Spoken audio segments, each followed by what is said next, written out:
বিজয় কুমার, দেখো, আমি একটা ডিম দিয়েছি। আমার যে কি আনন্দ হচ্ছে সেটা আমি তোমাকে বলে বোঝাতে পারবো না। আর কয়েকদিনের মধ্যেই আমি মা ডাক শুনতে পাবো। আলোকমালা, আমিও যে আজ ভীষণ খুশি। আমি বাবা ডাক শুনতে পাবো। আমি যে আর অপেক্ষা করতে পারছি না। তুমি ভালোভাবে ডিমে তা দেওয়ার জন্য তৈরি হয়ে নাও, আমাদের সন্তানের যাতে কোনো অযত্ন না হয়। ঠিক আছে আলোকমালা, তুমি ডিমে তা দিতে থাকো, আমি তোমার জন্য কিছু খাবার নিয়ে আসছি।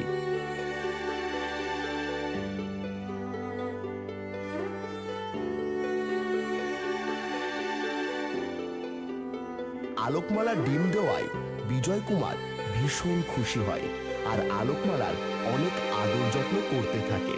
আর আলোকমালা সারাদিন ডিমে তা দিতে থাকে।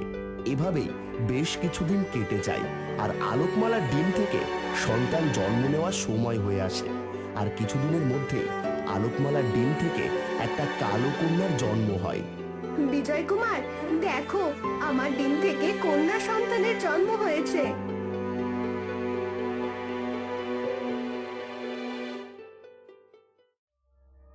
কই কই দেখি আমার সন্তানকে। এ কি আলোকমালা, তুমি এই কুৎসিত কন্যাকে কি করে জন্ম দিলে? হ্যাঁ, একেই তো কন্যা সন্তান, এই জলরাজ্যের কোনো কাজে আসবে না। তার উপর এত কালো, এই কালো সন্তানকে দিয়ে আমি কি করব? ও তো আমাদের কোনো উপকারে আসবে না। এসব তুমি কি বলছো বিজয় কুমার? ও কালো হতে পারে, কিন্তু ও তো আমাদেরই সন্তান। ওকে তো আমরা ফেলে দিতে পারি না। না না না না না, আমি ওই কালো কন্যাকে কিছুতেই মেনে নিতে পারছি না। ওই কালো কন্যার মুখও আমি দেখতে চাই না। তুমি এখন এই কন্যাকে জলরাজ্যের বাইরে দিয়ে এসো, যাতে ওর কখনোই জলরাজ্যে আসতে না পারে। ঠিক আছে বিজয় কুমার, আমি এই জলরাজ্য ছেড়ে চলে যাচ্ছি। যেই জলরাজ্যে আমার মেয়ের জায়গা নেই, সেখানে আমিও থাকতে চাই না। এখনই আমি আমার কন্যাকে নিয়ে চলে যাচ্ছি। এরপর আলোকমালা তার কন্যাকে নিয়ে সেখান থেকে চলে যায় আর যেতে যেতে বলতে থাকে, আমার বুকের ধন জলকন্যা, আজ তোর বাবা তোর জন্য যে অপমান করে আমাদের জলরাজ্য থেকে তাড়িয়ে দিয়েছে,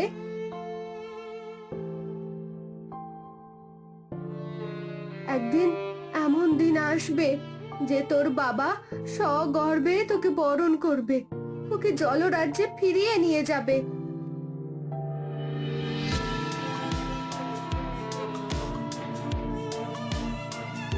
এসব বলতে বলতে আলোকমালা তার কন্যাকে নিয়ে নদীর ওপর চলে আসে।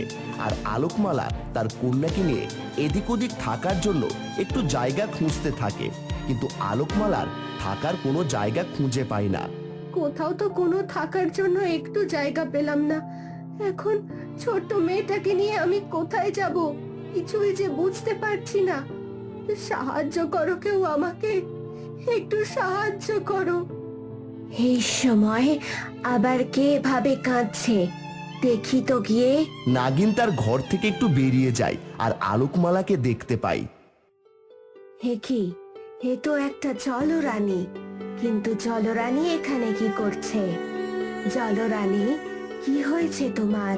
তুমি এই ছোট্ট জলকন্যাকে নিয়ে এভাবে কাঁদছো কেন? কপাল গো, সবই আমার কপাল। জলরাজ্যের রানী হওয়া সত্ত্বেও সেখানে আমার ঠাঁই নেই।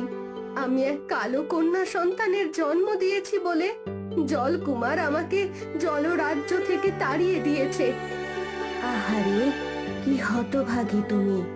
তবে তুমি কোনো চিন্তা করো না, জলরাজ্যের তোমার ঠাঁই হয়নি তো কি হয়েছে? চলো, আমি তোমাকে আমার ছোট্ট ঘরে নিয়ে যাই। আজ থেকে না হয় দুই বোন মিলে ছোট্ট ঘরে থাকবো। নাগিন বোন, সত্যি তুমি আমাকে আশ্রয় দেবে? কেন দেব না? বোন বলে যখন ডেকেছি, আশ্রয় না দিয়ে কি পারি? চলো, চলো আমার ঘরে। চলো বোন, ঘরে চলো। আমার ঘরের সামনে একটা ছোট পুকুর আছে। তোমার যদি জল ছাড়া থাকতে কষ্ট হয়, তাহলে তুমি ওই পুকুরে থাকতে পারবে। এরপর আলোকমালা নাগিনের সাথে নাগিনের বাড়িতে যায়।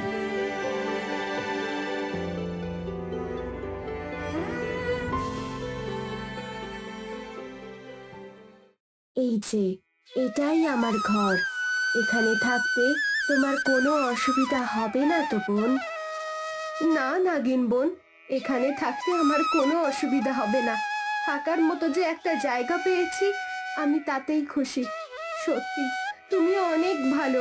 তুমি না থাকলে আমি আমার কন্যাকে নিয়ে কোথায় যেতাম? থাক থাক, আর কিছু বলতে হবে না। চলো, এবার ঘরে চলো। এরপর আলোকমালা নাগিন ঘরে যায়। এতে আমার কি করার আছে দাসী? আপনার কি করার আছে মানে? আপনি এক্ষুনি হুকুম দিন, আমি এক্ষুনি এই গুপ্তচরকে বন্দি করছি। আর তার কাছ থেকে জানতে চাইবো এই জলরাজ্যে তার আসার কারণ কি। যদি কোনো অসৎ কারণ থাকে, তবে ওই ডনা রাক্ষসীর বিরুদ্ধে আমরা যুদ্ধ ঘোষণা করব। আমার আর কোনো কিছুতেই মন নেই দাসী। আমার জীবনে এই জলরাজ্য ছাড়া আর কি বা আছে? যেদিন থেকে জলরানী জলরাজ্য ছেড়ে চলে গেছে, সেদিন থেকে আমার জীবনে কোনো সুখ নেই। কি হবে এত যুদ্ধ করে? আমি আর কোনো কিছুতেই জড়াতে চাই না। এই কথা বলে জলরাজ্যে চলে যাই।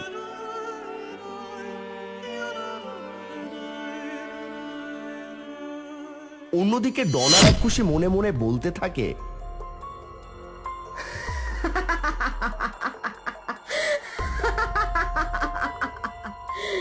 এখনই সময় জলরাজ্য আক্রমণ করার। কারণ জলরানী চলে যাওয়ার পর থেকে জলরাজার কোনো শান্তি নেই। এই সময় জলরাজ্যে আক্রমণ করলে জলরাজা কিছুই করতে পারবে না।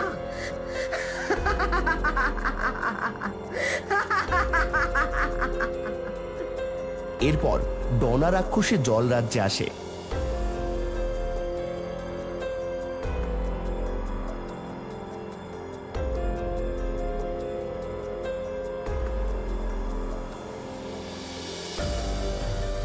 আর জলরাজাকে বলতে থাকে, কি ব্যাপার জলরাজা, তুই কোথায় পালাচ্ছিস?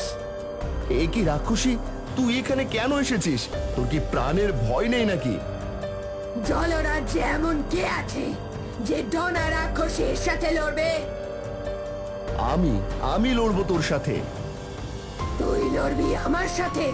তবে ঠিক আছে, আয় তবে দেখি কার শক্তি বেশি। জলরাজা রাক্ষসীর সাথে যুদ্ধ শুরু হয়েছে।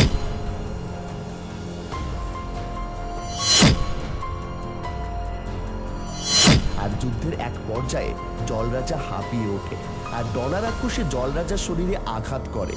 জলরাজা তার প্রাণ বাঁচিয়ে কোনো রকমে সেখান থেকে পালিয়ে যায় আর স্থল রাজ্যে আসে। তখন জলরানী আলোকমালা জলরাজাকে দেখতে পায়। এ কি বিজয় কুমার, তোমার এই অবস্থা হলো কি করে? আলোকমালা, তুমি এতদিন তুমি কোথায় ছিলে? আমি স্থলরাজ্যেই থাকি, কিন্তু তোমার এই অবস্থা কি করেছে? এরপর বিজয় কুমার আলোকমালাকে সব কথা খুলে বলে আর সব শুনে আলোকমালা প্রচন্ড রেগে যায়। কি, ওই রাক্ষসীর এত বড় সাহস, ও তোমার শরীরে আঘাত করেছে?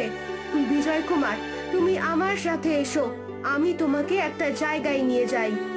এরপর আলোকমালা বিজয় কুমারকে তাদের কালো কন্যার কাছে নিয়ে যায়।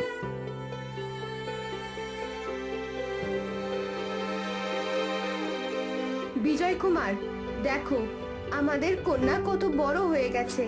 আমি আমাদের কন্যাকে সব দিক থেকে পারদর্শী করে তুলেছি। আমাদের কন্যাই পারবে ওই রাক্ষসীকে ধ্বংস করতে। সত্যি বলছো? হ্যাঁ, আমি সত্যি বলছি। তাহলে আর দেরি কিসের আলোকমালা? চলো চলো চলো, আমরা এখনই জলরাজ্যে ফিরে যাই আর ওই ডনা রাক্ষসীকে ধ্বংস করি।